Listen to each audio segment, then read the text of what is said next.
How to check Safari browsing version on iPhone. To get started, go ahead and open the Settings app on your iPhone.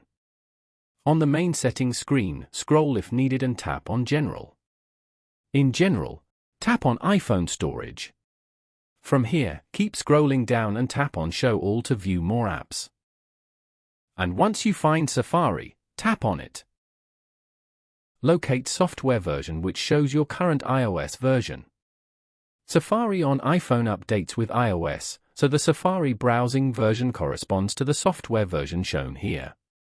Take a moment to read the full version string, as it may include a minor update number and a build identifier. This value directly indicates the Safari version used by your device when browsing.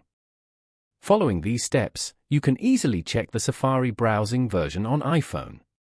Thank you for watching. Please leave a like if this tutorial helped you, or leave a comment below if you have any questions related to the video.